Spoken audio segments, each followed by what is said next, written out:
Hello everyone, I am Tacet and welcome to the Gems of War Campaign 2, Week 8, Day 7 live stream. So today, we of course are going to be going over all the weekly spoilers for next week. We got of course Week 9, almost the end of the season. Almost got the last rewards for the, if you bought the bigger pass, you actually have it tomorrow. But, the Mythic.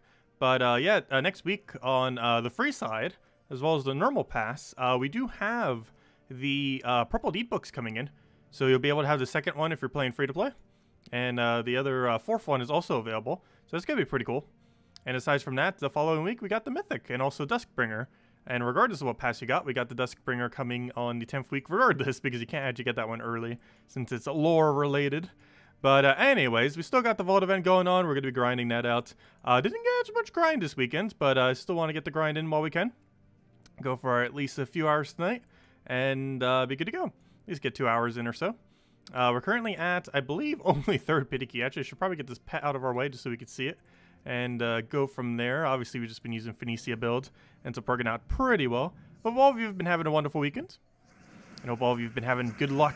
We actually finally got good luck ourselves. We finally got the Epic Vault Key. We got it on Friday, oddly enough. The very first day of the event. And they're working out really well. But hello, Isabel. Hello, Lestat. Hello, Cookie. Hello, everyone else. Welcome, welcome, welcome.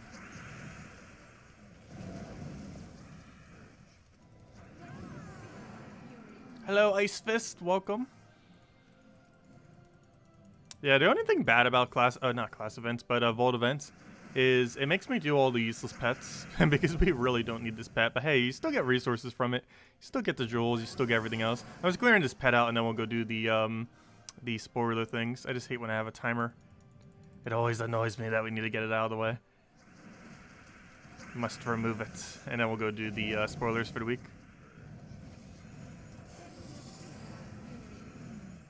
Let's see. We'll take that for now. Keep getting our mana. Hello, Bill Warhammer. Hello, Kelly. Hello, Ella, and hello, everyone else. Welcome, welcome. Finally got your Epic Vault Key too. Nice. Congrats. Yeah, feels good to finally have it done. They increased the rate as of the previous Vault event, and this Vault event, of course, had that same increased rate. So yeah, everyone should hopefully be getting it rolling in hopefully soon. Next Vault event, if you don't end up getting it today, is on Christmas, actually. Christmas Day and the weekend after is the next Vault event, so that kind of falls kind of perfectly. I'm pretty sure a lot of people will be busy on Christmas Day, but as far as the rest of the time, I'm not sure if we're going to be streaming on Christmas Day or not. Not even remotely sure what my plans are at this moment in time on Christmas Day. But, oh no, we'll see. It falls on a Friday too, if I'm not mistaken. But we'll have to wait and see. I do not know that far ahead. It's still like a month. A little less than a month. Let's go throw it down.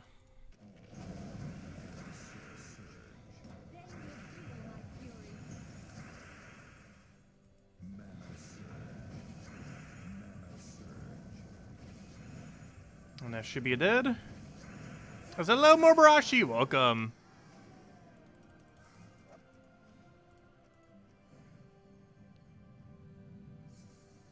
Mobarashi, did you ever finish Age of Calamity? Or did you finish ages ago since you got it early? Let's see. We'll throw that down.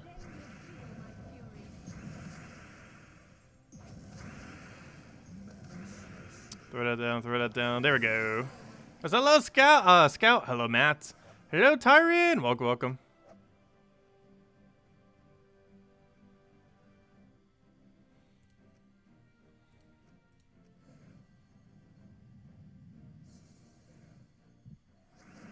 Your Switch got burnt. Oh no.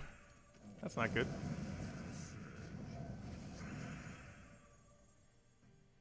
You left it on sleep mode after night? I leave it on like always and it hasn't had an issue yet. I don't think I ever put it not on sleep mode. Now that I think about it.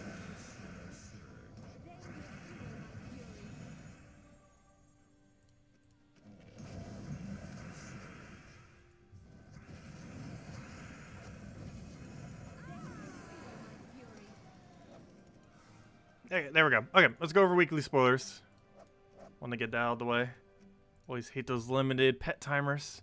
But anyways, let's go and go over everything. So first things first, let's go over to World Lore events and go to the official website. Then we'll go over to Terran's World and all the things on there. But anyways, where did the post go? There it is. Okay. I believe it was a White Helm event, if I'm not mistaken. It's White Helm and then Kedar, if I'm not mistaken. White Helm this week, then Kedar next week. But anyways, obviously, yep, White Helm event. It's a Human Knight, which is kind of to be expected based on blue in that location. It creates 8 red and yellow, deals 20 damage to the first enemy and burn them. Pretty average. Yeah, it looks bad. He's useless. Anyways, he did content. What's the next thing? Okay, so the more important thing. So, World Lore events. There are 6 battles that players can encounter during the events. The War Sphinx, the Necreza, the Mortera, the Bone Dragon, the Keeper of Souls, and Xenos. This event has 4 phases. Phase 1. The first 2 battles are the only available battles to play and have an equal chance of... why must they make these so complicated every single time? Chance of appearing. Players will need to win 15 battles here to progress to the next phase, Phase 2. The first 4 battles are the only available battles to play and have an equal chance of appearing. Players will need to win 15 battles to progress to the next phase, Phase 3. The first 5 battles are the only available battles to play and have an equal chance of appearing. Players will need to win 15 battles to progress to the next phase, Phase 4. The last 4 battles are now available with an equal chance of appearing. This phase continues until the end of the event. Interesting. Yeah, that's kind of weird how it's set up. But anyways, you can find the following scoring. War Sphinx, 4 skulls. What does it say 4? Necreza, 6. Mortera, 6. Bone Dragon, 8. Keeper of Souls, 8. Xenos, 10. Looks like it's basically just rarity order. Easy as that. Okay, we're good to go. Just do it on rarity order. That's all we need to know. Why can't you just say that in a much simpler form? That's literally all you need to do. No, just do it in rarity order. There you go. I just simplified all that very quickly. Do rarity order. Let's see. Okay, next. Okay, so as far as things that we got going on this week, if it opened, there we go. So this Tuesday, we have the most relevant thing that's happening all week, and that is Life and Death. We have the Silver Necropolis faction right over here. This is extremely important. If you don't have Life and Death, do not leave next Tuesday without Life and Death. It is such a absurdly good weapon. You can get it for, I believe, like 250 gems off the event thing. So definitely 100% make sure to get your hands on Life and Death. It is among one of the best 5 weapons in the game, and it won't be available again for like 6 or 7 months. It's available literally for 1 day, like every twice a year, pretty much in the current state of the game. So it'll be a very long time before it comes back again, and it is such a good weapon. But yeah, make sure to go get that. Anyways, as far as Wednesday, we got ourselves Peace Pigeon, which I believe is yellow bonus something. No, it's divine bonus. Wait, what's pigeon again? I completely forgot. Whatever it is, it's not too relevant. Actually, I could probably click on it to tell. Was it divine? I think it was divine. It was either yellow or divine. Yeah, it's a divine. It's divine bonus. So whenever you build a divine team, yeah, that makes sense. Because that was back when divine meta was the thing. But anyways. Thursday class event is obviously the priest one. Priest is okay. It has a +2 yellow. It has a few cleanse. It has a few heal. Nothing too exceptional, but it's not a bad hero class. It's about mid-tier as far as where it falls. Occasionally it's usable. Aside from that, particularly if you're using a divine team. Aside from that, as far as Friday, we do have a raid event going on. And then this Saturday, we were originally going to have the Dragon Kitty last Saturday, yesterday. However, they ended up changing it over to the following Saturday, which is, of course, next Saturday. So, yeah, we have that next Saturday then. So instead of getting it yesterday, we're getting it in 6 days from now. So we're still getting it. It's just a week delayed. Why they didn't want to do it during a Vault event? Oh! That makes sense. Oh, duh, yeah. I understand why they didn't want to do it during a Vault event now. I was like, earlier, like, wait, why did they not want to do it during a Vault event? It's like, wait, you get like 1 billion pets during a Vault event. That would have been such a massive nerf to Vault events. Okay, yeah, that makes sense. Okay, never mind. I'm not sure why I didn't think that initially. Yeah, duh, of course they wouldn't want to do it during a Vault event. That would be a very bad time. because guilds would get like 20 to 24 pets in that time since it's a vault event. You definitely wouldn't want to have a 24-hour pet going during that duration where you can't get any pets. That would be a pretty big fail. Also, before I forget, I might as well go to dungeons too. And then we'll go get on the grinds, get on the gnome grinds. Actually, I don't think we did adventure board yet. I guess we'll go clear that out. If nothing else, you can actually find gnomes there too. It's also really good class XP if you haven't maxed out all the classes yet. Highly advised. We still do it regardless though. But really great class XP from it. Also, as you guys probably saw, I covered a video on Iron Gut earlier today. He's mentioned some teams for. Obviously, it's not like literally every team that exists for Iron Gut, but figured to show it, give a bunch of examples, go from there. Did want to cover one on him, and we did. Oh yeah, I already grabbed that earlier because I was showing it for the video thing earlier. That's why we had a 1 dungeon battle done as well. So we'll go clear these. Gosh, our adventure board is awful today. We got gold keys and double souls. That is horrifically bad. And we didn't even get a special adventure board for Thanksgiving either. Oh, so hello, Defiant. Hello, Scout. Who else did I say hello to? Hello, Barbara. Let's see.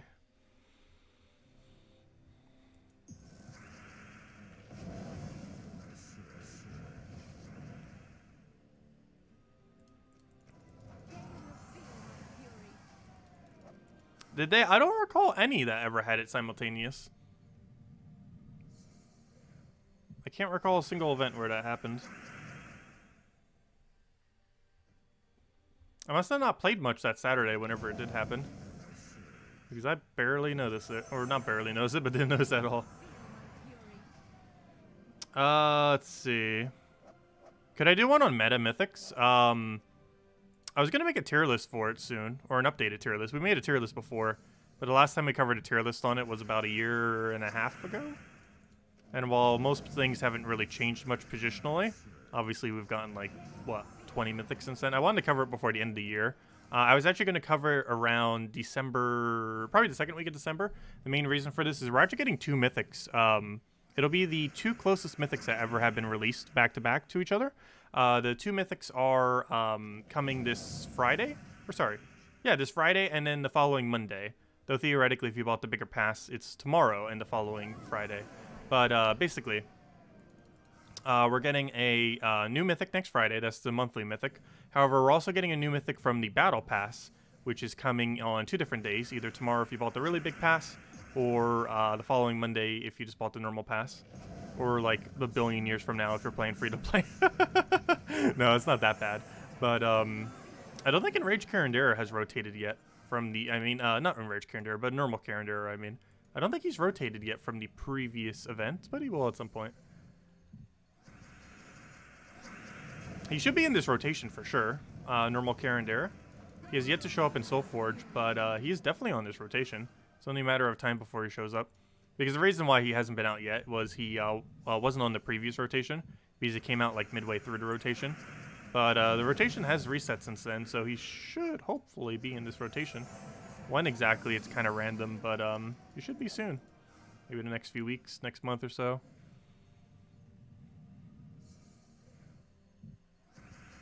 Karandera is in drop table as far as Glory Gem Guild and VIP chest drop table, so you might have gotten him from that. However, as far as Soulforge, he's never been available in Soulforge yet. So yes, you could have gotten Karandera from pure luck. Like for example, we got a Heart of Rage from a Vault Key. Like they're in the drop table, but realistically, the main way that you get mythics is through diamonds. Like to directly get a 100% chance for them, rather than gambling it with keys. But yes, Karandera is in normal drop table right now. Glory Gem Guild and VIP chest drop table. The chance of specifically getting him is ridiculously low. So I wouldn't spend your keys just for the sake of trying to get him. Because you could get like 10 mythics and still not get him. But yeah, he is technically in drop table. But I mean like an actual good chance of getting him, which is something like Soulforge. But anyways, now with that out of the way, let's go and set to Magic, and let's go destroy a bunch of Explore. We'll go to, actually, what's in my mail right now? Why is it blinking? Oh, it's just a task. Someone did a task. Actually, that reminds me. Did I forget to donate gold this week? I never forgot last week. I think I remembered to do it like immediately on Monday, so it's fine. Yeah, we did what, 2 million or 1.6? Gosh, I'm a little low this week. Let me do another million. It's a event week. Let's do another million for the guild. Help them all out for helping do the Vault events. Oh, we didn't get anything too good from that one. Well, there's a gem key in there. Well, at least everyone in our guild gets it. Anyways, let's keep going. Let's go do Broken Spire, get on that grind. Keep getting those keys.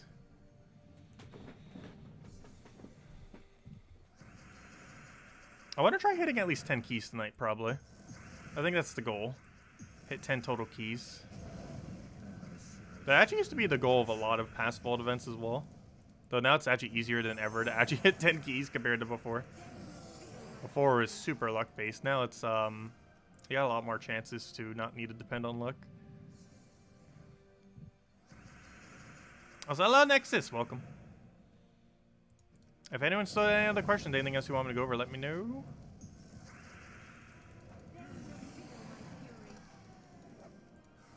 Also, if you guys have any guide videos you want me to do, I've actually been in a very big guide video mood lately.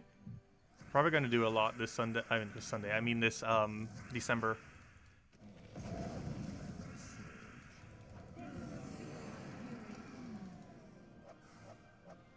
Hello, Imperial. Welcome. Welcome, welcome.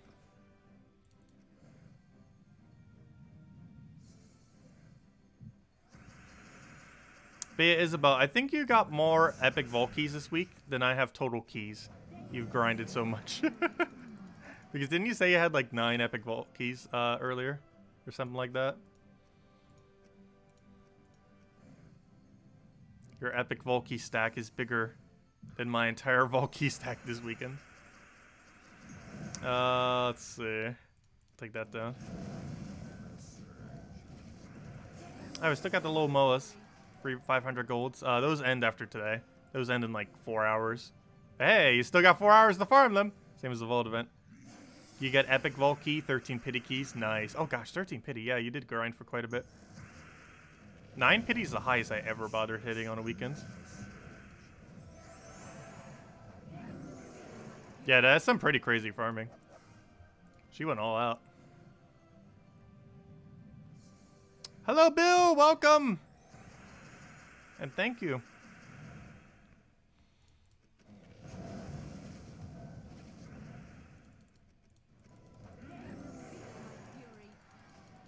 Yeah, a lot of people watch don't tend to chat too often. But I do appreciate all of you that do watch. Who lurk in the backgrounds. Most people will probably just turn it on in the background and listen. Give them something to do while they grind. So we'll throw that down. When to choose to use magic metals or not? I'm not sure what you mean by that. Do you mean to use them into a troop? Or just use magic in general? Normally, I don't know which one you mean. But if you mean using the metal specifically as like setting them, like we have right now, we're using 12 magic. Generally, if you're using something that has a very high impact cast, particularly something that hits all enemies simultaneously, that gains value by hitting every single individual enemy, tends to be when you end up using it. Using magic in general. Well, most troops in the game gain a benefit from magic, of course. Generally, the times you use magic are instances where you're using options that have better magic output. Phoenicia is a particular instance for this, because not only does she hit all enemies, which is already a mechanic that uses magic very well, but she also doubles the amount of damage she does based on her magic. So not only is she getting value from hitting all enemies, which basically turns any damage into 4 damage, but she also doubles it, basically turning every magic we have into 8 additional damage. Basically anything that can get a lot of value like that tends to be pretty good. For example, Tina 9000 gets to hit 3 times with true damage, so it gains 3 damage from having any additional magic. Some things have 2 times boost ratio on magic, like Megavore does twice of its magic as damage, which is also true damage, which ends up gaining double the value off of that. So that's pretty cool. So in a sense, almost 4 times damage if you're talking about just hitting it directly on HP. Which in that case, Tina almost indirectly gets 6 additional damage in a sense. Anything that hits all enemies, whenever there's 4 enemies, obviously gains 4 additional damage in a sense. It's only doing 1 per enemy. However, it's doing 4 total additional damage. And in the case of Phoenicia, she actually doubles that to 8. Yeah, we haven't done Fall Guys in a while. We haven't shown the goose. Yeah, they added a goose. They even added an emote for a goose thingy. They also added the Yiddish show. I played it the other night. It was actually pretty fun. Played a couple rounds of it. I think they added that on Friday, Saturday? I'm not even sure what day they added it. I played a few rounds. It's basically all the courses that have the hammer that hits you. I don't know, maybe we'll stream it this Tuesday. I finished Age of Calamity, and that was obviously taking up a bit of our other streaming time. But I'm still going to be covering guides on Age of Calamity. But we're not really going to be streaming anymore because, well, we're done with it. Obviously, there's a lot of guide videos I want to cover on it, though. But as far as actually streaming it, yeah, we finished all the story content. So unless they're adding, like, story content DLC, we probably won't be streaming it anytime soon. Because most of it's just covering guides and grinding. I'm almost done with all the grinding in the game, too. Like, I already maxed, like, every weapon. The only thing I would really need to do is get, like, optimal seals and build multiple weapons for maybe a video or something. But yeah, we'll probably do Fall Guys this Tuesday, I think. It's been ages since we did it. And Season 3 starts next week for Fall Guys. I believe next Monday. Not tomorrow Monday, but next week's Monday. I believe is Season 3. Assuming it doesn't get delayed again, like the Season 2 did.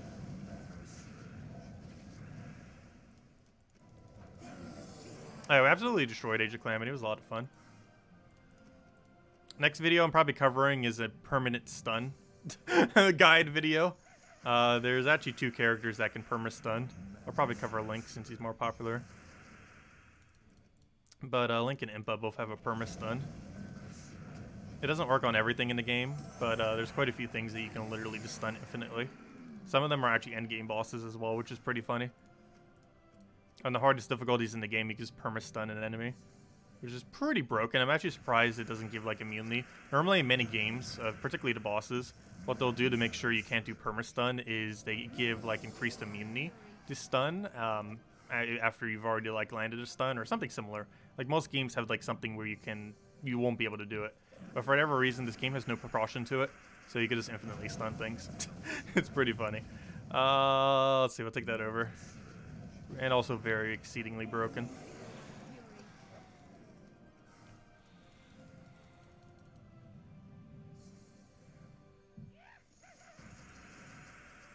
Yeah, running Explore 1 to 3 with Rowain is the quickest way to get gnomes. That's the main method for farming gnomes. I'm currently using the Phoenicia build of it. It's definitely not required to run the Phoenicia build. It's actually slower than the Rowain build. However, it gains a bit more resources from doing a higher level Explore, since we're doing Explore 6 rather than 1, 2, or 3. It's also possible for Rowain build to do 4, though you'd need a lot of base stats to be able to do Explore 4. But yeah, basically whatever Explore level your Rowain can one-shot is what you want to do. The build is any hero class weapon in first slot, with a weapon color that does not block your Rowain, followed by Rowain, Leprechaun, and Mirage Queen. That is the build. If you don't have Mirage Queen, it's obtained from throwing Chaos Shards at Sunken Fleet. You do need it fully traded. The main reason for it, and the main gimmick that it has, is a 50% mana start, and you use that 50% mana start for your what's it called? The 50% mana start for the Rowain. Why could I not figure out her name for a second? But you just use it for that. So she starts with 6 mana rather than 2 if you were to use the 20% thing. Yeah, gnomes really like coming in clusters. I'm not sure why that is, but they do it very often, where you like don't get any gnomes for a little while, and then you get like 3 gnomes in a row.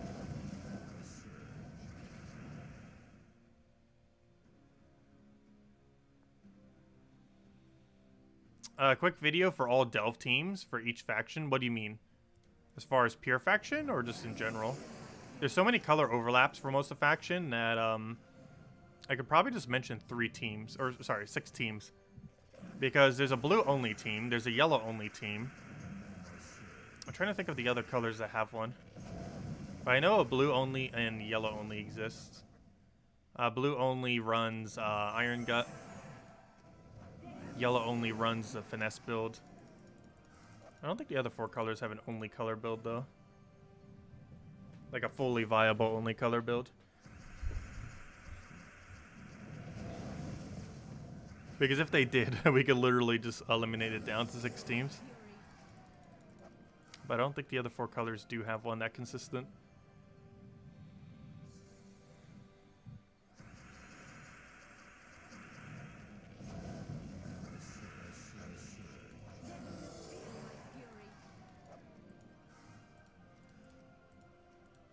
Brown might have Iron Gut, but it'd probably be a clunky version of it.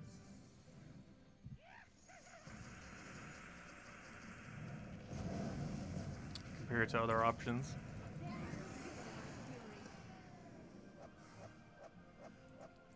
Purple only has a lot of magic gain.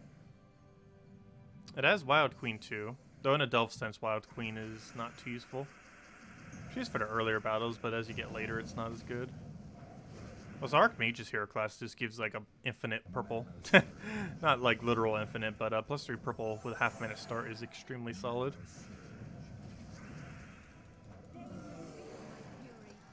The more I use Archmages, the more I feel like it's like a top 3 hero class in the game.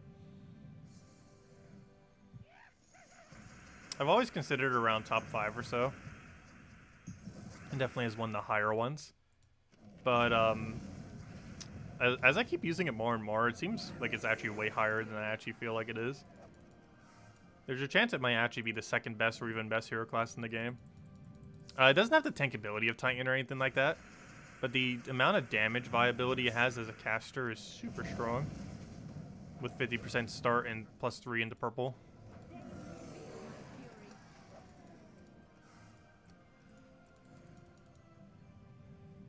What do I consider top 5? No particular order. Titan, Archmagus, Sunspear, Frostmage, and Thief hero class. I'd probably have to say is top 5. They're all used for different things. Titan's very well rounded and can be used for pretty much everything. Thief hero class is best stealthy. Frostmage has freeze, and that alone just makes it viable. The fact that it has like free spam. It's mostly a Guild War option, however it can be used for anything. Archmagus has best casting capabilities, especially if you're using a purple weapon. Well, particularly if you're using a purple weapon. Though sometimes you use it with a good purple troop instead. But normally it's with a good purple hero weapon. And what was the last one I didn't mention? Did I mention all 5 of them? I think I mentioned all 5.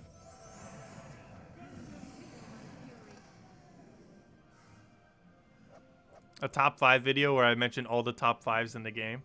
That'd be a very long video. It'd probably have to be separated a bit.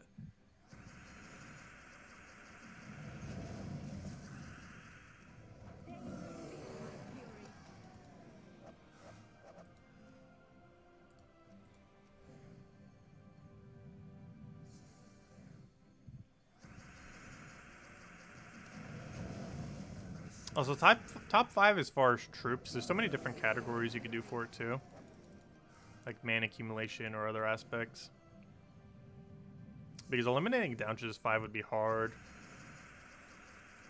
Like with Throw or Leprechaun make it. Because theoretically they're not standalone troops, but they're still like meta. Like ultra meta.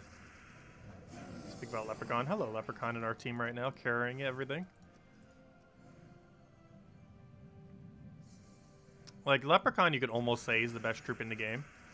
But it can't be standalone. Like, you can't just put a Leprechaun and have nothing else in your team and win. Whereas you could do that with other things. That's such an insane support option. Monk hero class is actually pretty good. Monk has the most immunities in the game. It can also gain mana while fully blocked on all of its mana.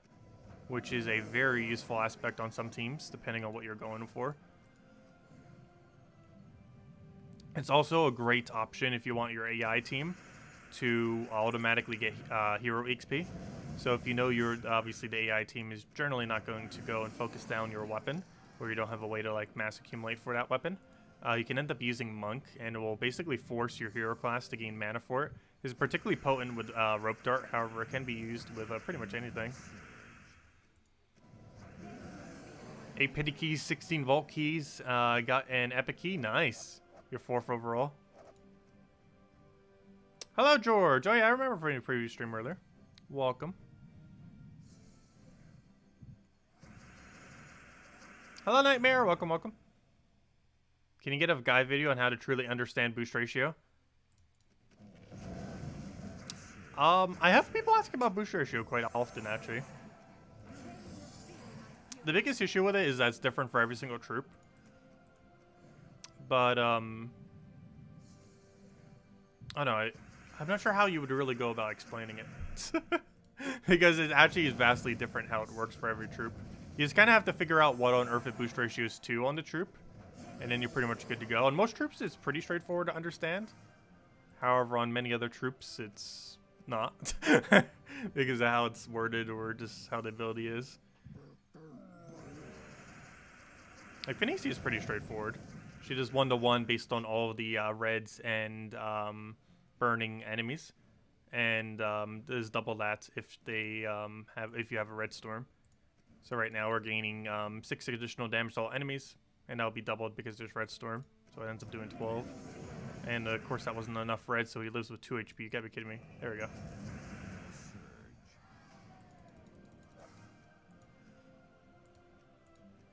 Gargoyle has a 2-to-1 based on all armor on your team.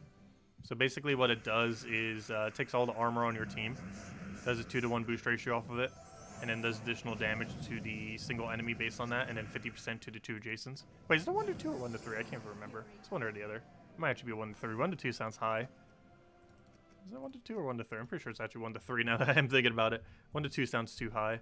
Yeah, it is 1-to-3. I was going to say, 1-to-2 would be pretty broken. It is 1-to-3. Which means for every 3 attack, it does 1 additional damage. Yeah, if it was 1-to-2, that'd be so broken.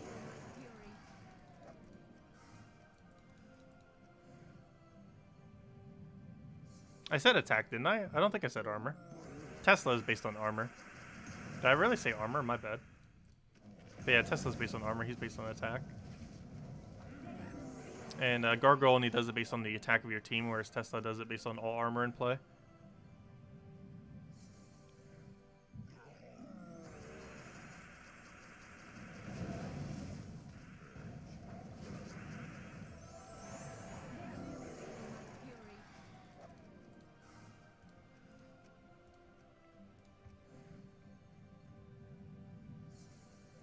You got an epic Volky yesterday and today. Nice, congrats.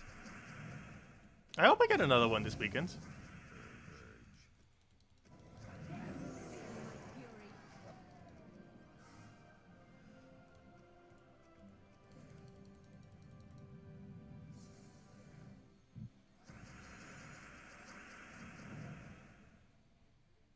Let's see. I'll throw that down.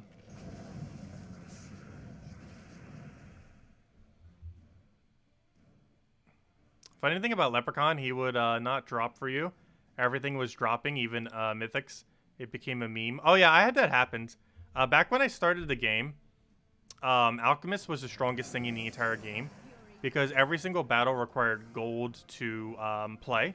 So Alchemist still had a gold mechanic even when the game started. So basically, in order to keep playing at many instances, you actually had to basically have an Alchemist on your build. So that you could keep playing at one point in the game. Obviously, they removed that about a year and a half or so into the game. Ended up removing the cost of gold to play every single battle. But it was the case when the game first started. And it basically required Alchemist to have to be used within your team. And what ended up happening was we got every single Ultra Rare in the entire game before I got an Alchemist. Literally every Ultra Rare, the rarity above, before we got a single copy of Alchemist. It was very unfortunate. Back when Alchemist was the most meta thing in the entire game. And then Valkyrie soon after became the most meta thing in the game.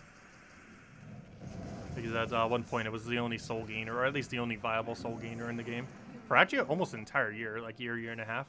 Yeah, it lasted a surprisingly long time. Until they added more. Do different gnomes have higher percentages to drop keys than others? I'm not 100% certain on that. I believe the answer is no. Though I could not 100% confirm. Because when Soul Gnome released, they kind of mentioned, like, hey, he has, like, a higher rate for keys. Which seemed kind of weird, because it seemed like all of them had a relatively same rate, even Soul Gnome.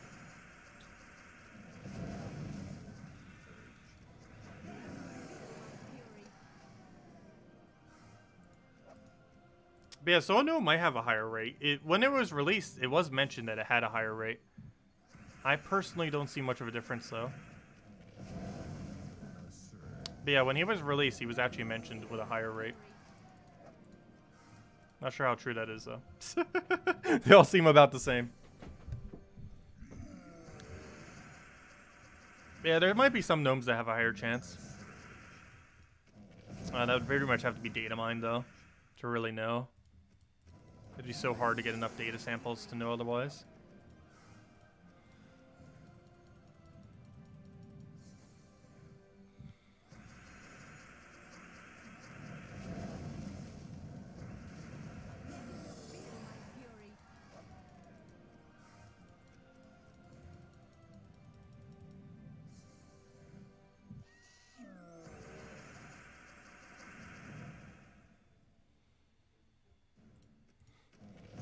Every single time you get a key from a glory gnome, your keys have terrible loot.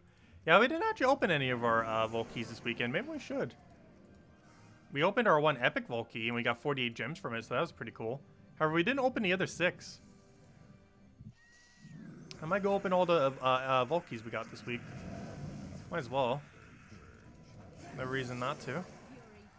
I think we already kind of have a decent enough surplus. So opening them, it wouldn't be too big a deal. So did we ever get our other pity key? I don't think we did yet. I'm gonna go grab this pet. Oh gosh, we need 25 copies of this thing still.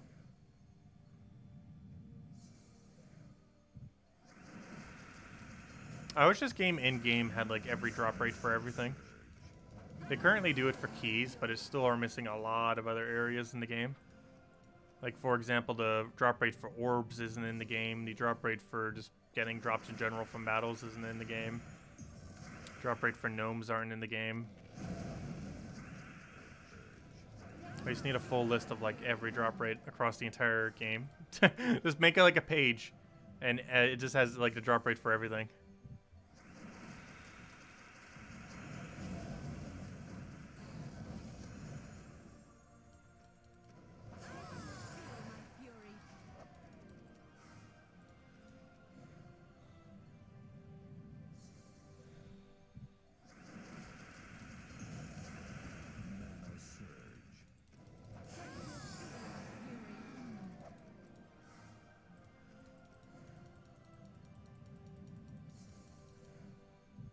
Let's see what's write it down.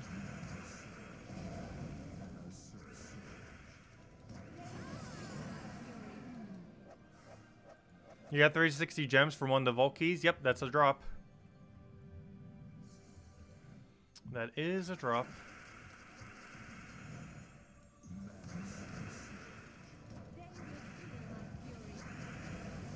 That's not even the highest drop either, if you're talking about an epic Vault key. Oh yeah, you mentioned it is epic Vault key. That's actually the lower gem drop. That's not even the higher gem drop. The higher gem drop is... Is it a base 750? Is it base 500 or 750? If it's a base 750, gosh, that's so high. Because that'd be 750 plus 20%, whatever that is. What is the math on that? My brain can't function for that. Let's see, it's 900. Is that a thing? No way is it 900. Yeah, 900. Because it's 20% of 750. Or, you know, extra. Is that actually a drop? Has anyone gotten a 900 gem drop from an epic Vault key? That might be a thing. Because I believe both the gem drops are triple the amount. So the smaller gem drop is 300. Because the normal one's 100. And it gets 20%, so it's 360. And if the other one's 900, gosh. Because if it's base 750, it would be. I'm not sure if that actually is the case. It's super rare, though, if that was. Or if that is. But similar to how the other one's super rare. But that's pretty insane if that actually is a thing. A 900 gem drop. That's a lot of gems.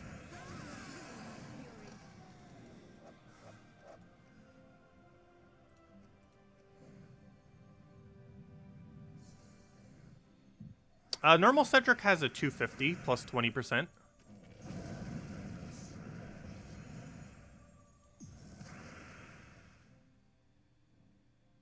Because he has a 250 and he has 100.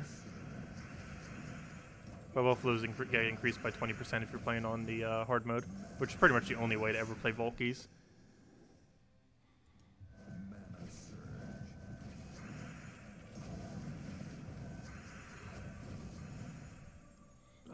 There's not enough damage. No, it is not. Let's have to go for another Phoenicia, it looks like.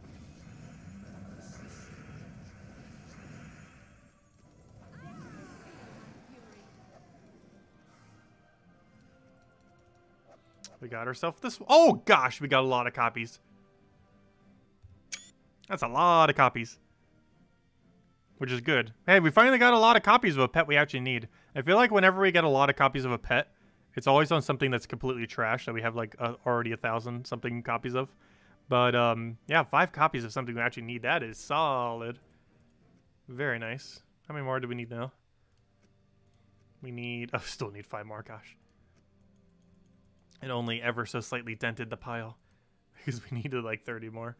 Anyways, let's keep grinding. Let's see. Oh, I was going to go check how many more keys we need. I forgot. I can't until I do a battle. Man, that's really lucky. How much gnomes do you think we should farm to get decent percentages? 1,000 or even more?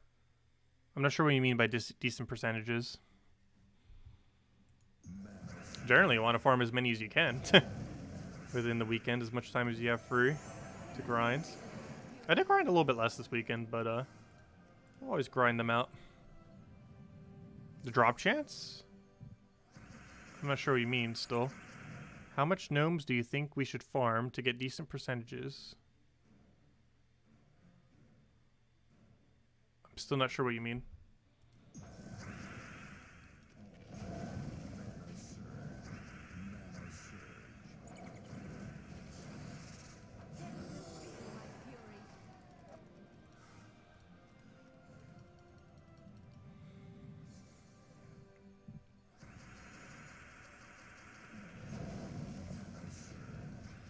Yeah, it should be dead. Oh, they should always die. There's only one thing that can live, I believe. And that is the thing that has 10% bonus this week. Which is that one worm. And it only lives if we don't hit enough red on the board.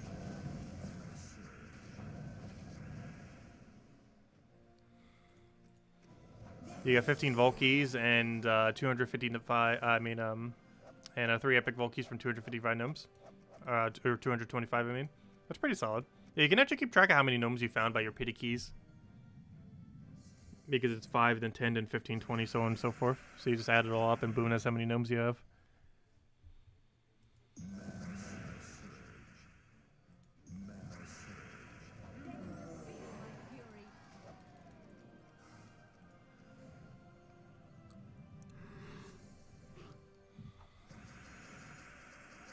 We'll go for that actually. I should have went for the other one. That's still full mana, so it doesn't matter.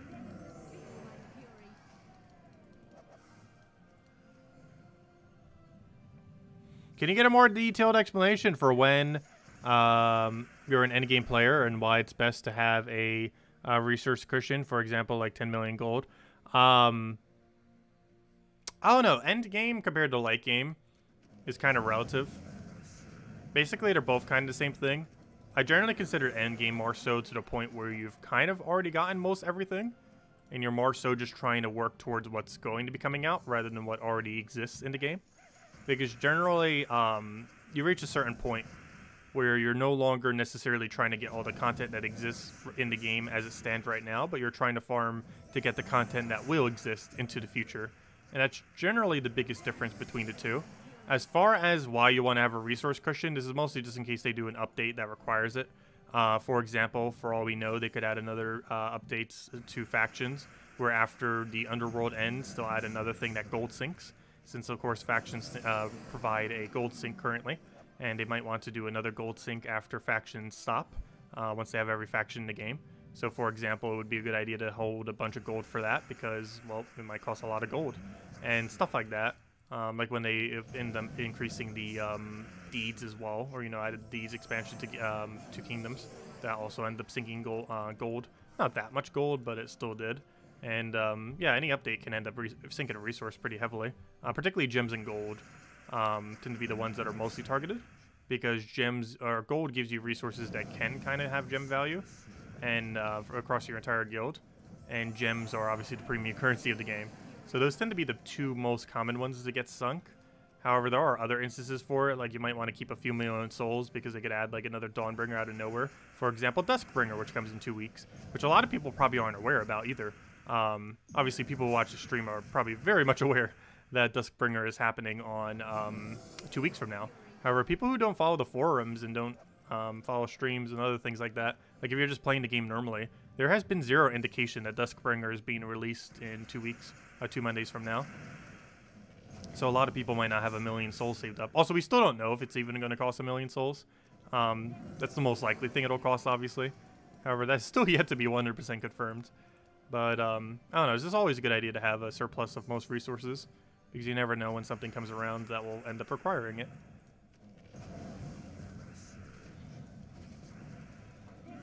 Particularly major updates, so other things can also end up causing it. Like, for example, if Duskbringer does cost 1,000,000 souls, well, then you kind of need 1,000,000 souls for that. And if you don't already have 1,000,000 souls and you have, like, 0, that will take a while to farm to get 1,000,000 souls. Even with the quickest method in the game, it takes 20 hours. Which, to go out of your way to go farm for 20 hours just to get the weapon is quite a lot of time. And that's still assuming you can do the best method with double fair Shra. It's even slower otherwise.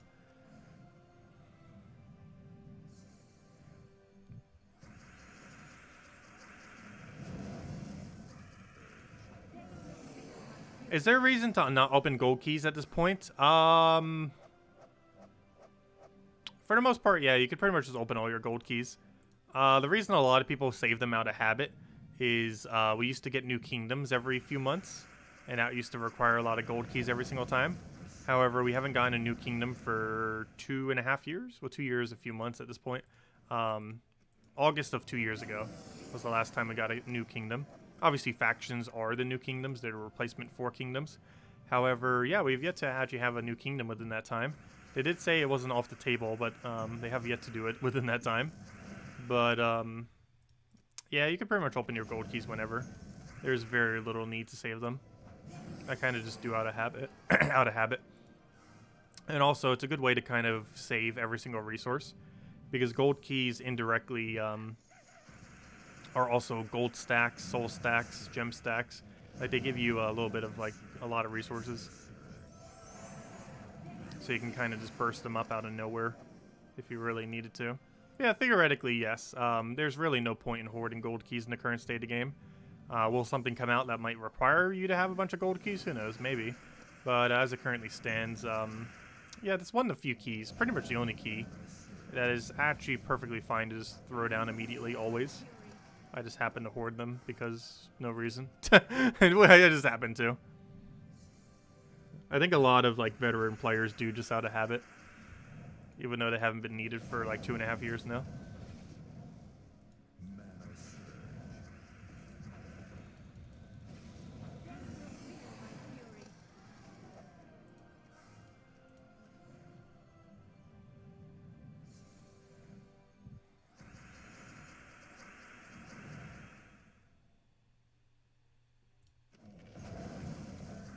You thought we were saving for Gems of War Apocalypse? That's funny.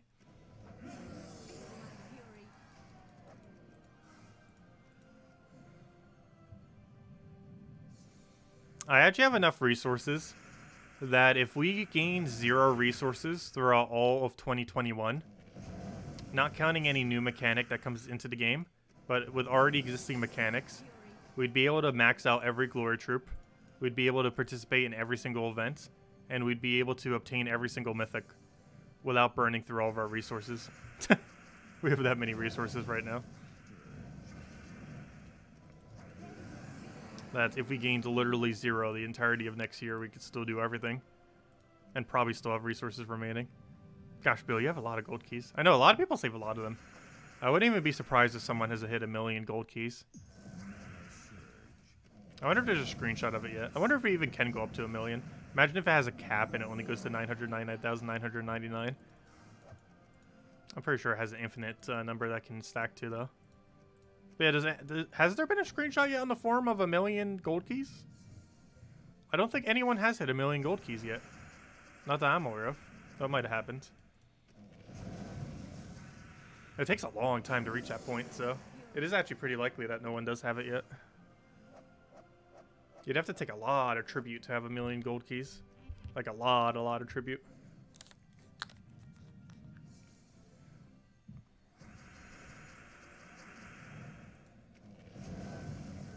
Because each tribute, with how far I am into the game, I feel like it was about 30 gold keys. Which means, how many tributes do we have to take, gosh? What's 1,000,000 divided by 30?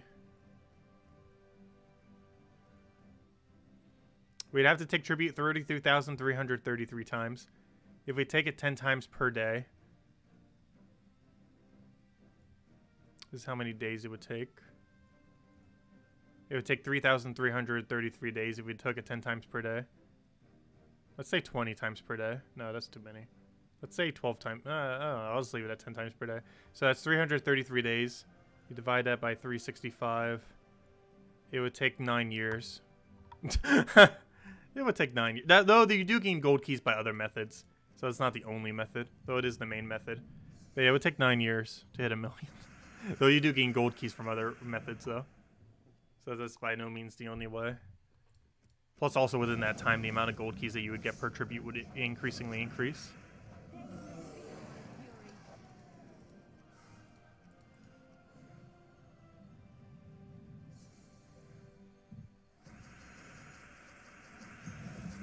Yeah, it's not the only method of gaining it, so that's not fully accurate, though. Because you get it from guild, you get it from battles, from swiping, you get it from... oh, like right there, we actually just got a gold key. But, yeah, it's still a lot. Hitting 1 million gold keys. Still very high.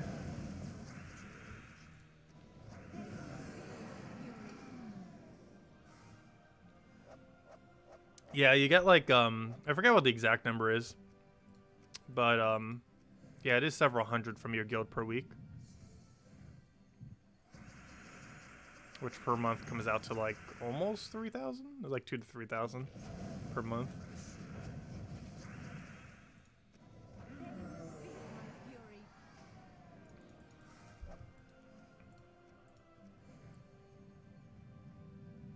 Oh yeah, you also get gold keys whenever you spend in glory for the packs. Don't you get like 5 or 10 gold keys or something? It's like 2 or 5 or 2 and 10. I forget which it is. I think it might be 2 and 5. Oh no, it is 2 and 10. I could go get 2,000 gold keys over and over again. Gosh, if we converted all of our glory, how many gold keys would that be? Just for fun. We're not going to do that, obviously, but I want to do the math on it. 1, 4, 6, 1. I'll just do 0, 0, 0. There we go.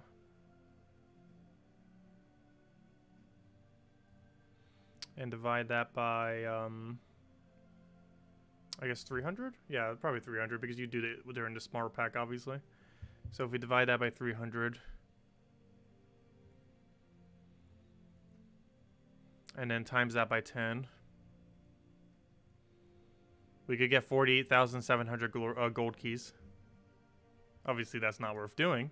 But if we convert it all, we get 48,700 gold keys.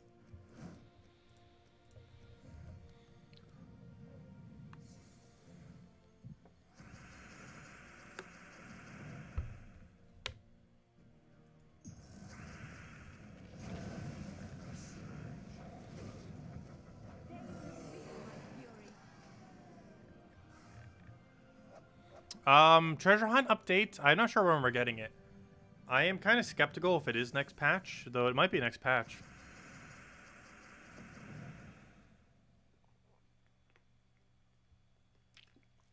The most likely thing they'll do is add a new map type. I'm not sure if they're touching the original, though. It really needs a leaderboard or something. I think their biggest concern with the leaderboard is bots. If there's any location that bots probably do the most, it's treasure hunt.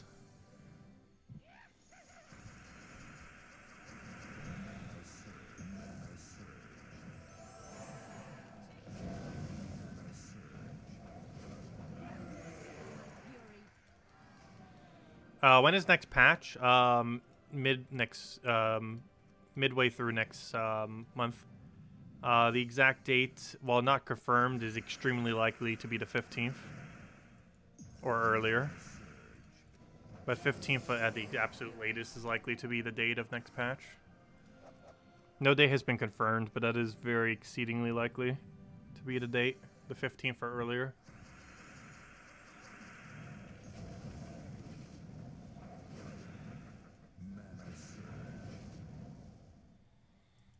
Well, we'll find out soon.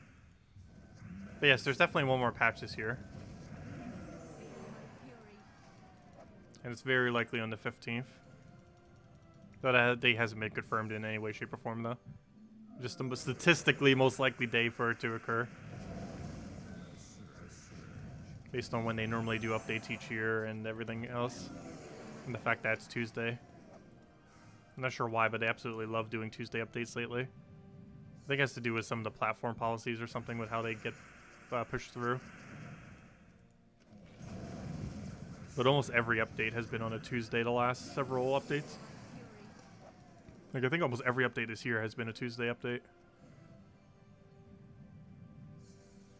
I think even that super mini patch was a Tuesday update. Theoretically, we're in version, I still call it version 5.2. But we're technically in version 5.2.5. The 0.5 update did almost nothing though, so I really don't count it a version shift. Even all my videos for how I have them sectioned, I still have them all sectioned in version 5.2 rather than 5.2.5. Because the update did basically nothing.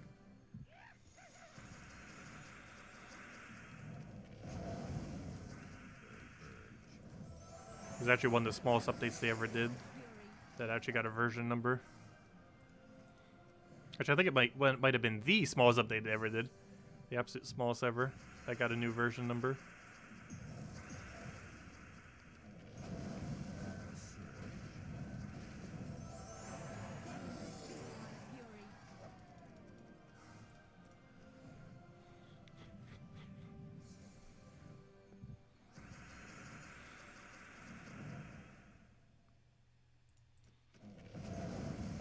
Yeah, anytime a kingdom gets +1 magic is always very nice. +1 stats in general are really nice. But obviously, particularly magic. And it doesn't really make Guild Wars that much harder since everyone generally gets it. If anything, it just makes everything kind of slightly easier. Since it makes farming a bit quicker and other similar things. Since obviously more often than not, you're up against AI anyways. Well, you're always up against AI, but you know what I mean. You're not up against another player's team, so them having higher stats won't make an impact if you're just up against normal, like delves and stuff like that, because the amount of stats they have is always static.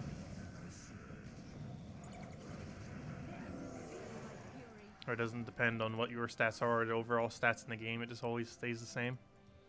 Which is also why things like raids, evasion, stuff like that have increasingly become easier over time. It's because stats have slowly been increasing over time. Even Bounty Hunter. Bounty Hunter at one point was never realistic to run 4 Bounty Hunter troops. But now between good Bounty Hunter troops coming into the game combined with higher stats, it is now possible. And has been for about a year now. Ever since tokens came into the game, it's pretty much been viable to do so. Or you can run 4 troops instead of 3 for Bounty Hunter.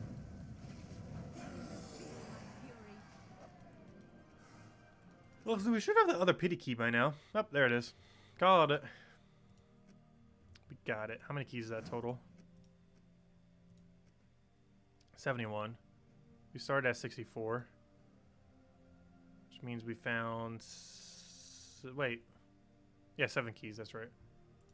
Thought that was off for a second. But anyways. Update the other number. 4 pity key. Oh, there we go. Okay, anyways. Let's keep going.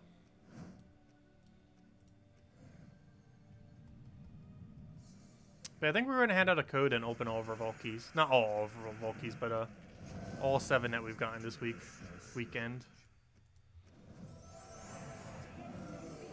See if we can get lucky. We got pretty lucky on the other one. We got 48 gem key off the epic vault key. Also, it is possible to find an epic vault key and a vault key and a normal vault key. Chance is pretty low, but hey, it's not impossible. Also, where are our vault keys at? We're actually a little dry on them right now. Vault keys, where are you?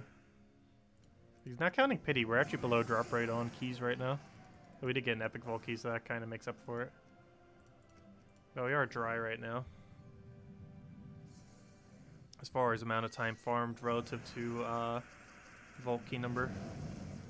Not counting pity. Because of course pities are 100% chance.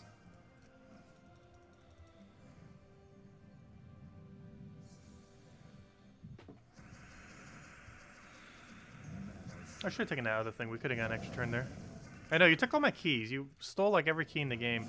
Now no one gets keys because you have every key. You've taken literally all of them. There are no keys left to obtain. Everyone throughout the entire weekend has already hoarded all the keys and now there's none left. So now no one gets any keys. That'd be a weird mechanic if they ever did it. Imagine something like a redeem code but in the game itself. Where like the first like 10,000 people who did something would get it. And then no one else would. I highly doubt they would implement that directly into the game.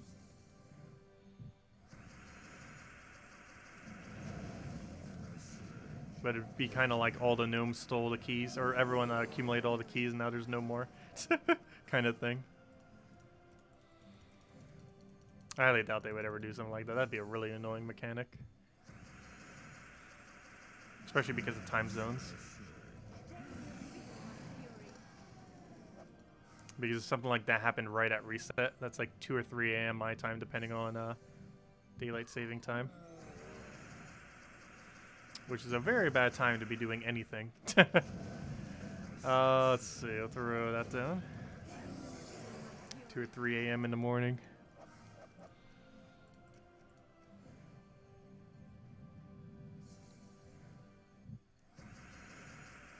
Oh gosh, I'm tired. Not sure how long we're gonna go tonight.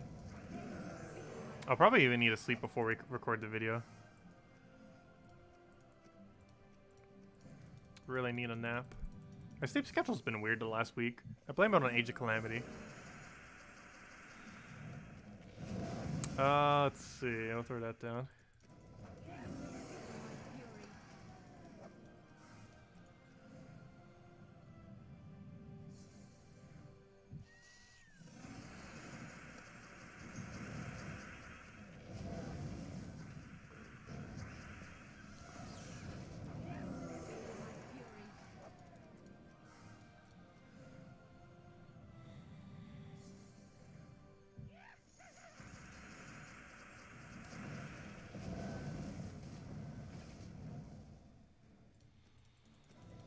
Epic Volkey, go.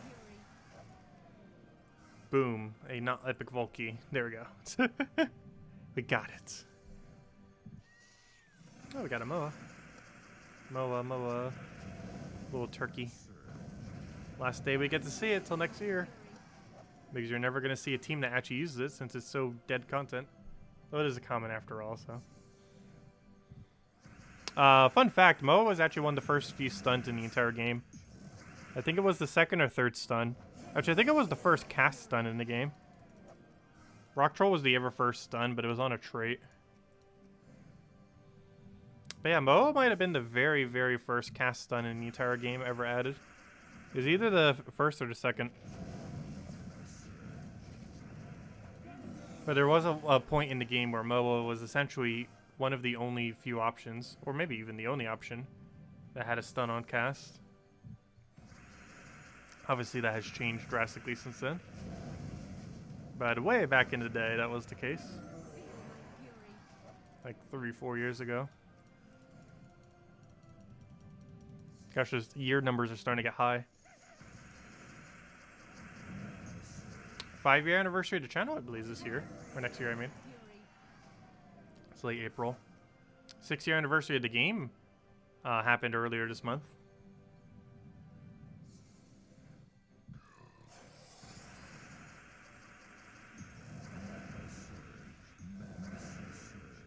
Because it came out midway through November 2014.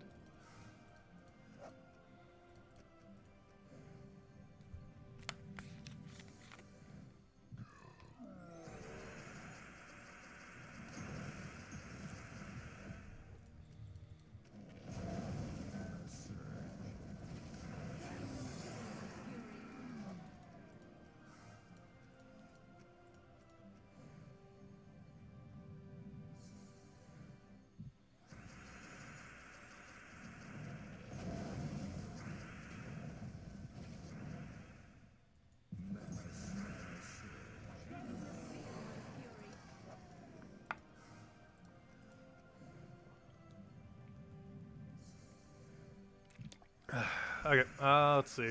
I'll try for Purple Office Guide. Didn't get it. Though we got everything else. We didn't get what we wanted, but we got everything else to happen, so that works. We got a treasure map out of it. It was such a long cascade.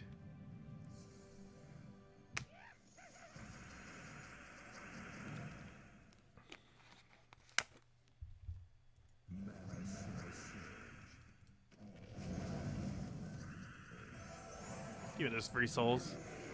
Extra 100-something souls every time we do that. It could be a whole gnome drop of souls with how low his drops are. I'm not sure why they haven't removed that from his drop table, but he has 100 and 500 soul drop. It's so annoying. The normal gnome. Whereas soul gnome is a 1,000, 2,500, and 5,000.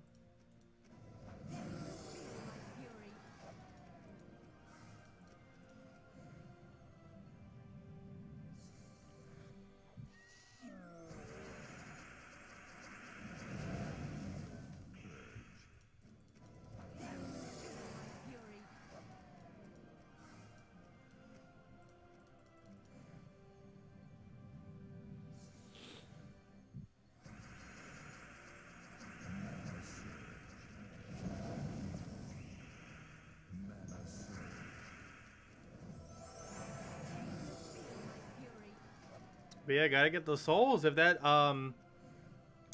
item next week costs 1,000,000 souls, that's gonna hurt. That'll be the biggest soul expense we've had in a very long time.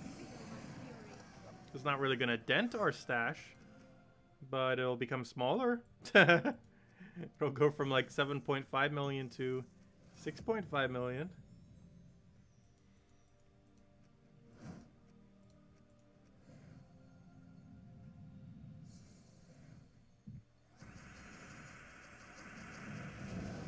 Imagine if it cost 10 million souls. It's like, we're gonna make it 10 times more expensive.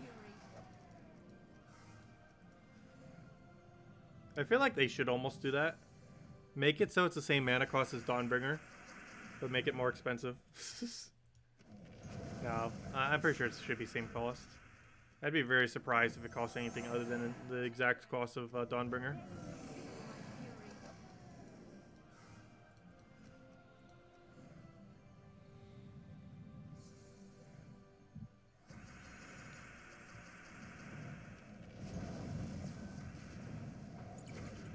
Any advice on gold farming these days? Cedric, Egg Thief, Skeleton Key, Explore 12, and then you win. It takes about a minute to win, sometimes a little bit longer. But you get like infinite gold per battle. Well, not infinite, but you know, you get a lot. It's very good.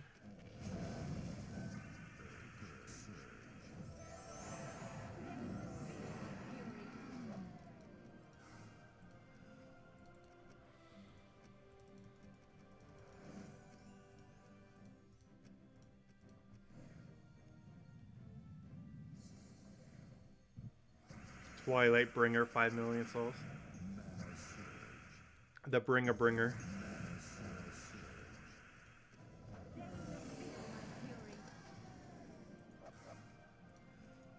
It combines every bringer in the game into one extremely high soul cost bringer after they've added like 5 to 10 bringers.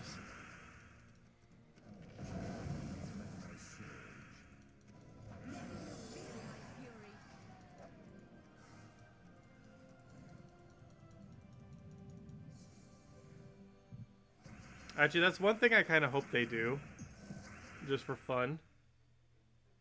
Once they finally run out of all troops, or you know those items, or those weapons that create 2 of a certain color, it's boosted by a certain typing or troop, and or you know, from a certain kingdom or type, and it does all that mess, you know, that kind of category of weapons. I want to see them add a 6-color weapon at the end of it. That's kind of themed around that premise. I really want to see another 6-color weapon. We currently only have 2 in the game, both of which are pretty dated. I would love to see a modern 6-color weapon in the game, made for the current state of the game.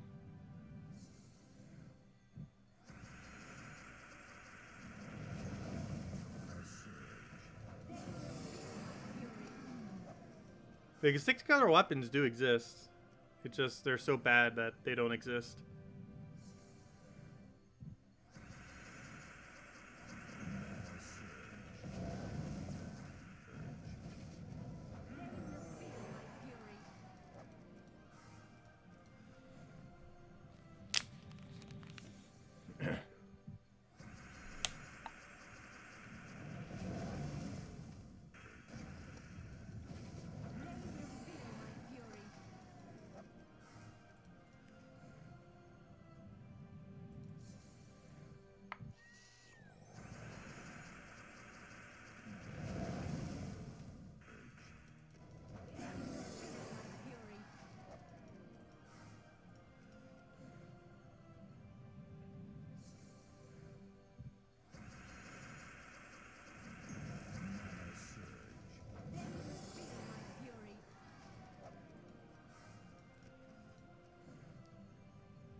Someone has 200,000 trophies in Xbox this week. Gosh.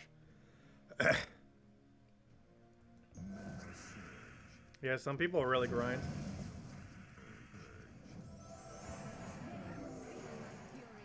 I tried for PvP leaderboard once. We were beaten by a bot.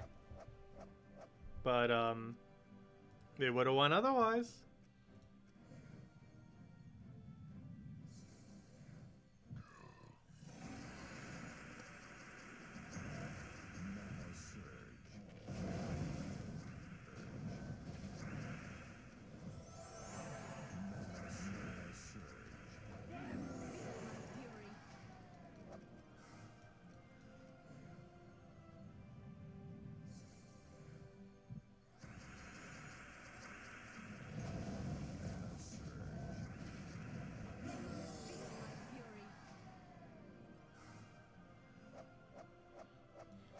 Yeah, Life and Death comes out this Tuesday again. It releases this Tuesday for one day. It feels like those like limited time release window things. For one day only. You can get this shiny weapon that's actually viable. For the low cost of almost 0 gems. Relative to how good the weapon actually is.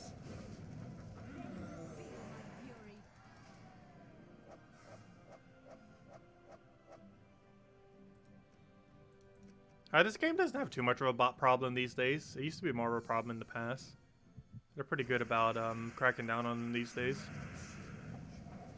Though they still do exist here and there. Every multiplayer game has bots.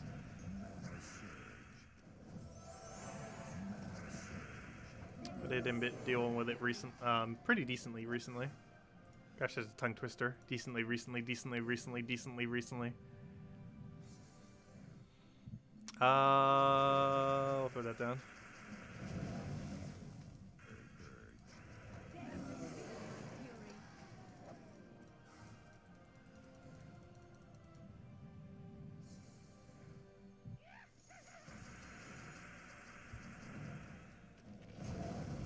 Well, there is pretty little point in trying to grind Gems of War because there's no, like, economy to it. So you can't, like, sell resources. Because obviously one of the main reasons why bots generally farm games is to either sell the account or sell the resources or, you know, sell something related to it. But you can't really do that properly with Gems of War.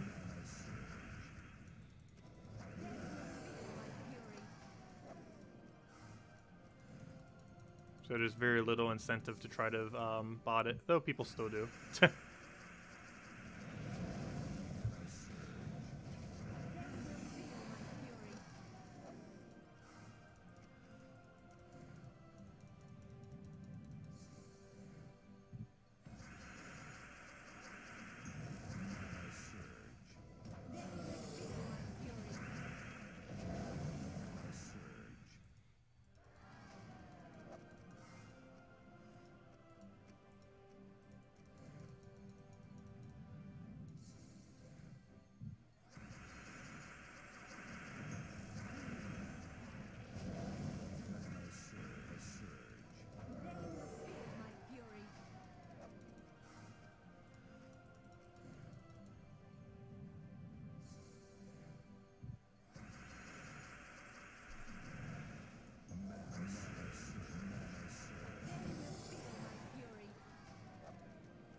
If I had to sell my Gems of War account on eBay, how much do you think it would sell for? I'm actually not sure. Definitely in the thousands. Not sure exactly the price though. But it would definitely sell in the thousands. We would never do that. I'm pretty sure that is illegal as well. Or at least against terms of service. Yeah, I'm pretty sure it would go for thousands. Exact numbers would be really hard to pinpoint.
Yeah, it takes a lot of time to go like really, really far into this game.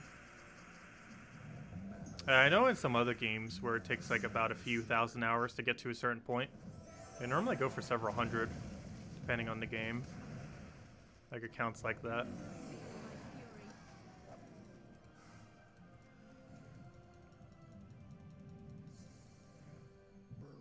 And this is an over 13,000 hour account, gosh.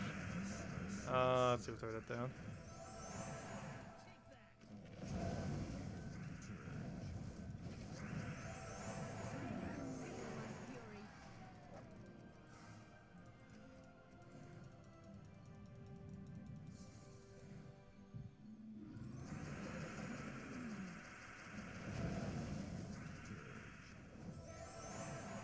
I don't really feel like Gems of War has a dark market for accounts, though.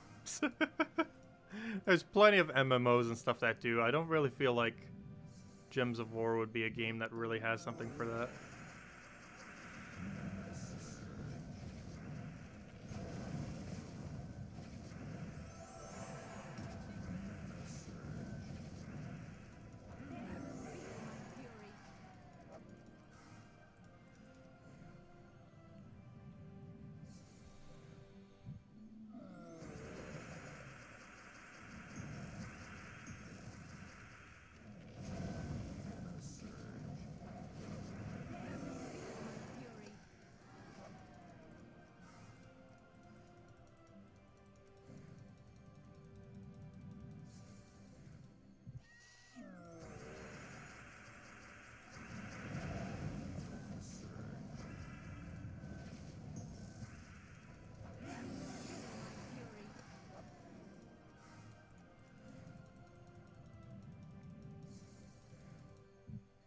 You'll throw in some Nook Mile tickets too, that's funny. I have way too many Nook Mile tickets in Animal Crossing these days. I'm not even sure what I want to use them on. I might just use it as flooring. I wonder if Animal Crossing will ever become self-aware enough to add a Nook Mile ticket flooring. Though theoretically you could just make a pattern I think you could put on your ground.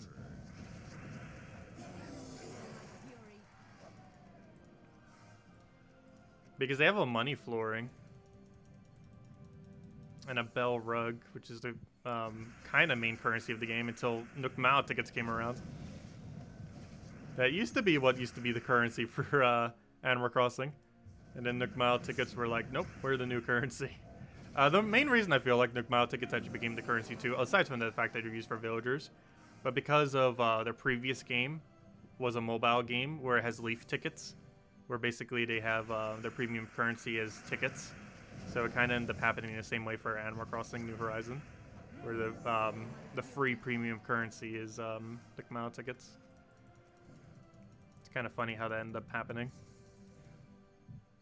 where their two most recent games had tickets as their main currency, basically as a way to replace bells as the main currency. Only in those two games have it ever really had a different currency other than that.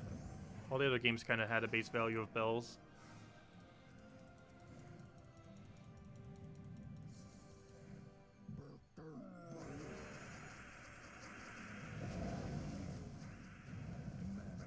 Yes, I want to see Nintendo become self-aware enough to make an item that costs 1,000 Nook Mile tickets to create the floor and wallpaper.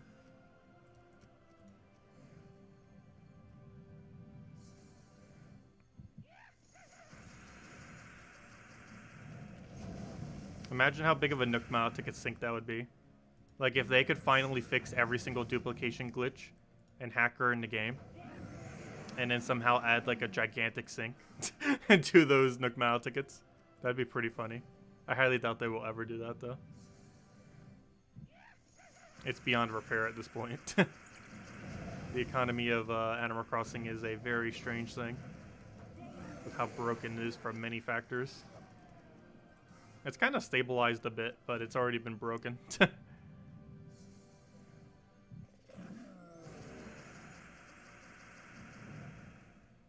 Wait, has Animal Crossing actually passed Mario Kart yet? Last I checked, it was 3 million behind. So it was on pace to pass it. Has data actually come out that said it has definitively passed it? Because last I checked, it was 3 million behind. but it was on pace to pass Mario Kart. But yes, Animal Crossing is the highest selling game on Switch, or about to be in the next several months, if not sooner. Which also makes it among one of the best-selling, quickest games of all time. I'm not sure what the exact date is on that, but it's on track to hit over 30 million in a year. Actually, possibly even over 40 million, depending on if it ramps up its rate. That's still what, March? Yeah, end of March. March 20th, I believe it was. So basically the end of first quarter would be the 1 year mark of it.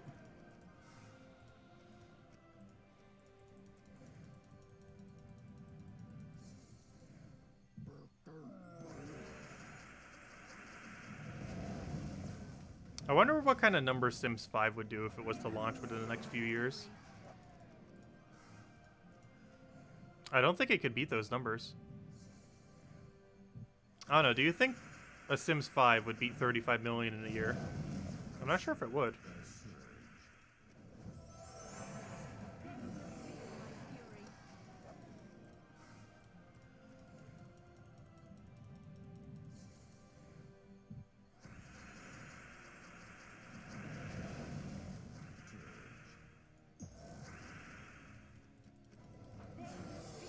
Because that's the closest thing genre-wise to Animal Crossing. We know they're not exactly the same.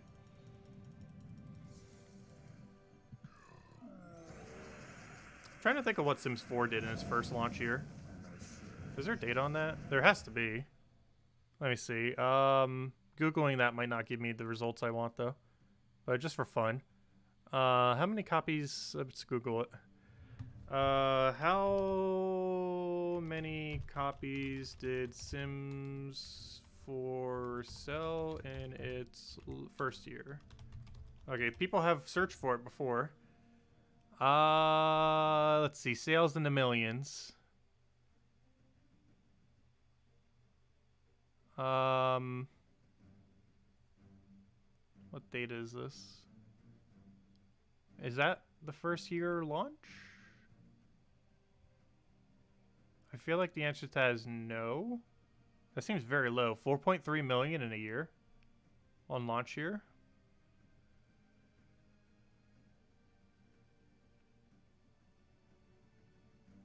I highly doubt that. Let's see, what's this? It should have done way more than that.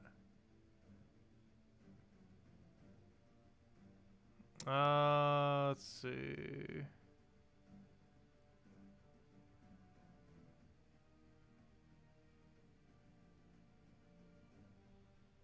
They've sold 20 million to date. When was this article? It was earlier this year. So they've probably sold several more million since then. Wait. Hold up.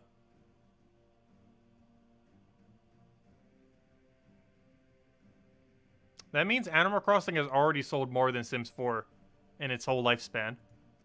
Wait, is that true? Wait, now I need to Google how much has Sims 4 sold total. I haven't found it the first launch year. But hold up, did Animal Crossing beat it in its launch year? The total of Sims 4 in its entire history? Did it actually sell that hard? That's pretty broken. That is insanely broken. Hold up. Sims 4... That's Sims 5. Sims 4 copies sold total... 10 million? It's the other article just said it passed 20 million. Why are you showing me 10 million? Oh, that's from 2018. Why are you giving me articles from ages ago? Yeah, 20 million. It reached 20 million early this year. I can't find earlier, more up-to-date data, though. But it hit 20 million at the beginning of this year after 6 years. Animal Crossing hit over 30 million in a year. Actually hit over almost 30 million in half a year. That's insane. I didn't realize those numbers were that broken. I knew it sold a lot. I didn't realize it sold more than Sims 4 a lot in half a year. In half a year, it sold more than the entire lifespan of Sims 4. I did not know that. That is insane. I didn't realize there was that big of a disparity.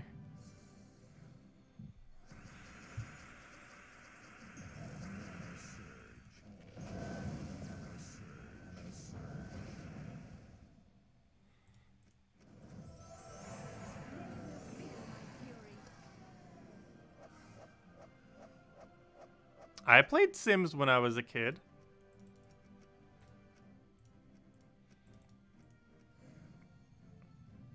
Actually, one of my favorite childhood games was Sims Coaster.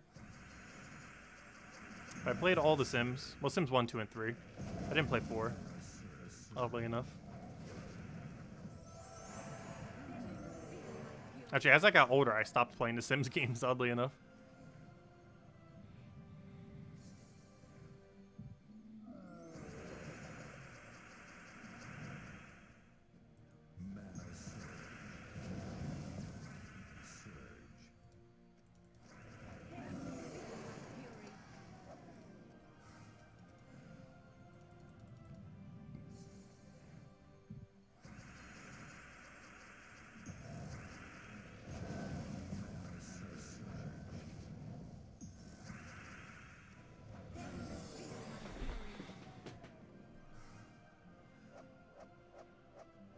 Oh no, Isabel's planning on putting pitfalls on my island.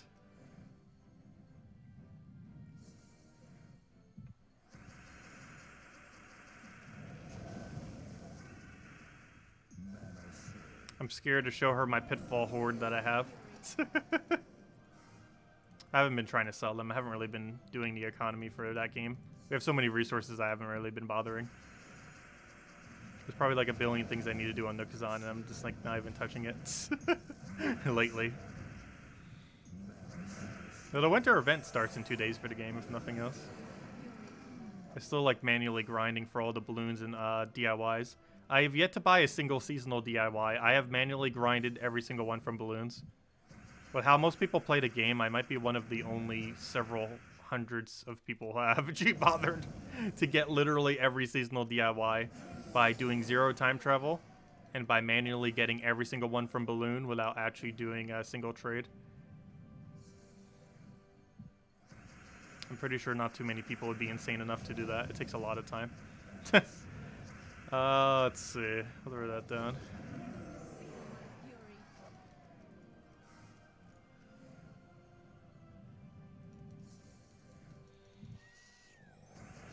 Pretty sure several thousand people have, though.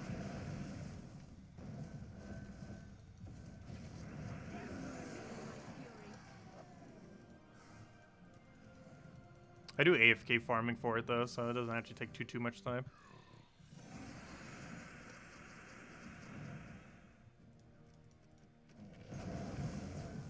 It even has an audio cue, which is nice. So you don't even need to be looking at the game to play it.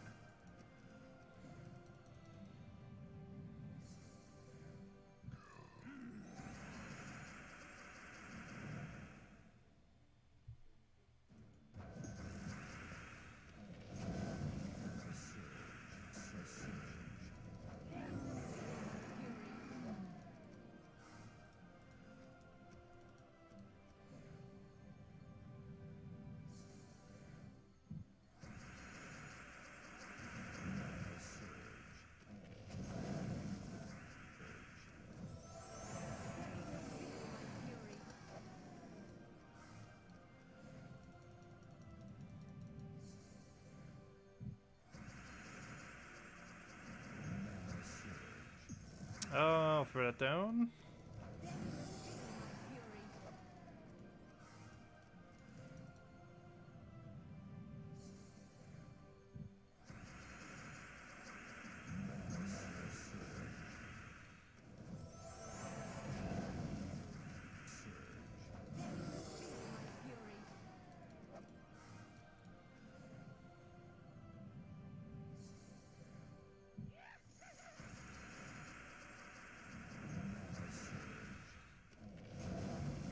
What do you have in you, Gnome? Come on, Volky. I think we might open over Volky soon. So how close are we to next pity? We're only halfway there. Oh no, that's still a while. We might not go for it. I kind of want to start opening our Volkies. We got to go open 7 of them, right? Yes. Yes. Okay, let's go open 7. All the way down to 264. Yeah, let's go open them. See what's inside. Open every key we got this weekend. Where's my setup? What setup do I want to go? Let's go magic, I guess. Oh, the pet's still going for 3 minutes. Alright, let's go see what we get. Wrong team. Let's see what we get. Okay, throw down Leprechaun. Currently at 47 out of 70. Wish you luck. Oh gosh, you're gonna probably grind it all out by tonight, I'm pretty sure. You're at like what, 14 pity keys now?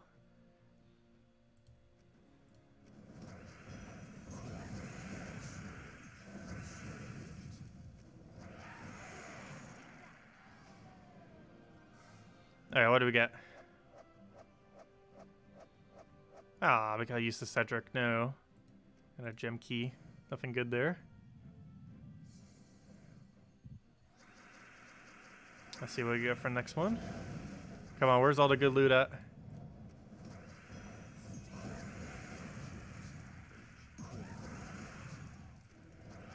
The overkill is strong. Oh, it's time. Major blue. Major blue. Major blue. Major blue! Also, we need to hand out a redeem code. Now is the perfect time to hand out a redeem code. Hello, Major Blue. You look very shiny. Let me go hand out a code. That's code worthy. Oops, I just deleted that code. Let's see. Where is the place to go put this code? Also, I need to go edit this document to be down to where we are currently at for codes, because that one we used. Okay, I need to figure out where we need to delete from. I think we use this one too. I'll check every single one until one works, so I know where to delete. I don't want to delete a good code. That's also a dead code. Okay, this one should be real. And that means this code and everything above it gets completely destroyed. Okay, so we get rid of that. That's... There we go. Okay, and then we click save to make sure we don't forget to save it, because I could definitely see me doing that. And then we give you guys this. There we go. There you guys go. There's a redeem code used on gemsawar.com. Read the game code section. Your invite code can be found in your settings menu. Redeem code is in a chat right over there. Just copy paste the random numbers and letters starting with PAV. And give same reward as always: 2 treasure maps, 1 gem key, 200 souls, and 2,500 gold. And you might want to save that 1 gem key for the useless mythic we're getting next Friday, but it's still mythic nonetheless. Anyways, yeah, Major Blue. Between that and the epic vault key with the 48 gem key drop, that alone has made this weekend worth it. For how little we farmed, we're actually getting better loot than if we farmed the entire time. I find that kind of funny. At least from vault keys anyways. Like, our vault keys have been pretty solid this weekend, despite the relatively lower amount this particular weekend. Just because we haven't farmed as much. Not because we got less, but though we are slightly under drop rate. Do I bother converting? I feel like let's go for another cast at this point. We got a really weird board. Okay, we'll take that over. Hopefully we have alignment here. Even if not, we're still going for it. Hopefully that's enough to kill. It should be. There we go. Okay, what do we get? What do we get? Oh, round 2, major purple. Aww. We lost our luck. We got a major green. It hurts. It's awful to look at. Okay, 4 more keys.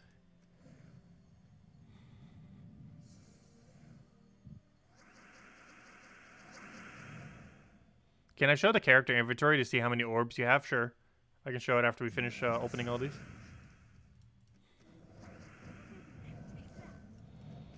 I don't see why not.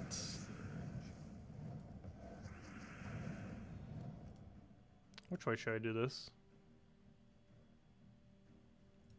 I should go do this first. And that's why. 18 event keys? I don't need event keys, but more event keys is better than not more event keys compared to some of the drops that are in the drop table.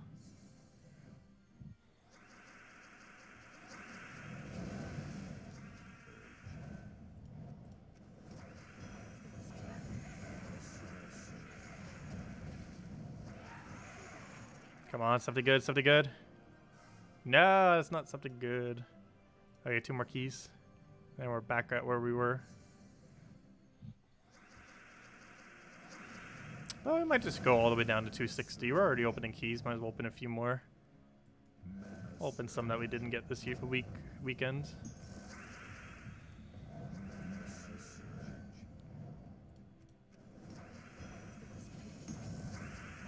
I know Hero died. I know he agiled. I know he lived. How many more things want to go wrong? He's about to summon as well. We don't have alignment. The fact we don't have alignment right now is very bad.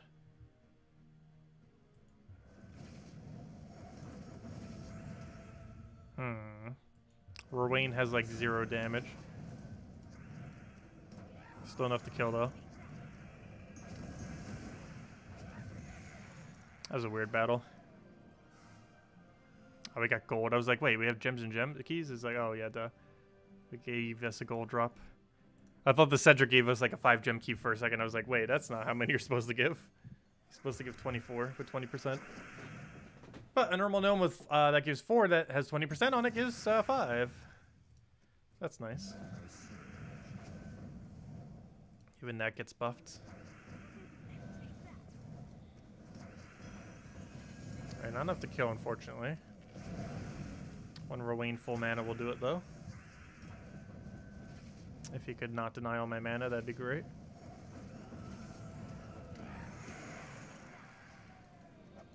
Oh, we got an orb. Blue. Oh, purple. That was the purple I wanted earlier.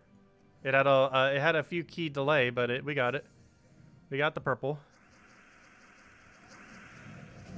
It's not as good as a blue, but it's a good one, nonetheless. Just not as good. Throw that down.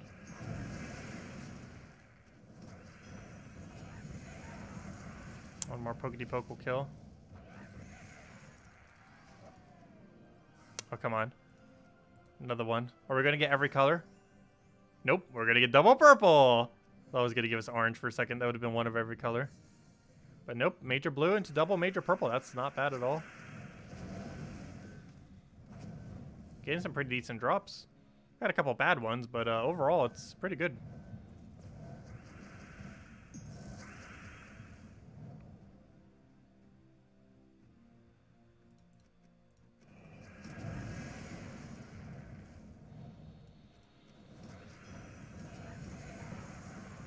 Wow, it actually wiped 3 Celestial from when the Cedric. Oh gosh, the guy has 3,000 soul drop. I was like, wait, where's his drop? It's oh gosh, the souls. I forgot he has a 2,500 soul drop, with 20% moves to 3,000.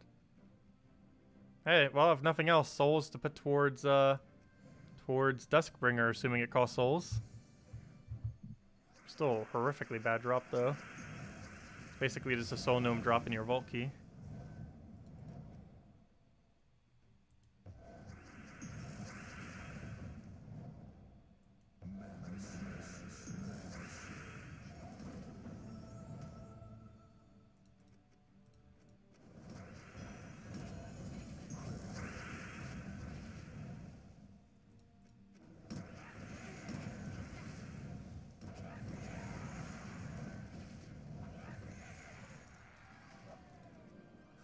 Gosh, we got event keys again. No. Okay, last key. Last key of the stream. That's probably last battle of the stream, too. Probably call it a night after this. So if anyone has any other questions, do let me know.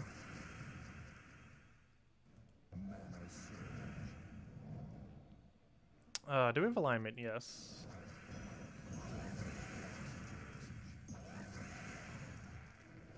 Okay, what's in our final key? Let's let it go nice and slow. I'm already pretty happy with the loot we got. Though I could be even happier. What's it gonna be? Disappointment? Or blue? Aw, well, we got every color now. We got all the colors. But someone wanted to see inventory. But here's what our orbs are looking like these days. The most important one being blues, of course. We got a lot of purple, though. A lot of purple. have so many seals right there. What's the math on that? What's 1,500 times, alright, we need calculator. 1,500 times 61. 91,500, 91,500, 91,500, 91,500. We have 168,300 seals, which if you divide that by 20 is... we have 8,415 seal keys worth of orbs. That's enough to get 8 mythics. That's 8 mythics right there. Those numbers, that's 8 mythics. It doesn't look like 8 mythics, but that's 8 mythics. That's just 8 mythics written in a very weird way. But yeah, that's 8 mythics right there. That's a lot of purple orb. That's almost a whole year's worth of mythics in just purple orbs. That's a lot of mythic. There's the redeem code from earlier. I'm pretty sure it's dead by now. But anyways, guys, I'm going to be calling it a night for now. I hope you all have had a wonderful, wonderful weekend. I will catch you guys soon. I will be streaming tomorrow night, as we do every single night, 8 p.m. Eastern Standard Time, 2 hours prior to now tomorrow. And we will be doing all of the Chapter 9 tasks for the 9th week of Chapter 2. Or, I mean, of Season 2, I mean. Or Campaign 2, whatever they want to call it. But, yeah, 9th week of that. And 1 week before the final week. And then we end up getting all the shiny stuff. Though, if you bought the big pass, you do get the mythic next week. Tomorrow, actually. I won't be going over to the following week. It's a pretty useless mythic, though. But we get Duskbringer the following week regardless as well. So we'll have Duskbringer and the new mythic that week. And we'll go over both then. But anyways, guys, we'll catch you guys soon. Hopefully see you tomorrow night. I hope you all enjoy your weekend. If you still want to grind out this event, you still got 4 hours left. So if you want to go get those MOAs for the extra gold, get all the vault keys and all the gnome loot, you still got 4 hours. You guys have really, really good loot.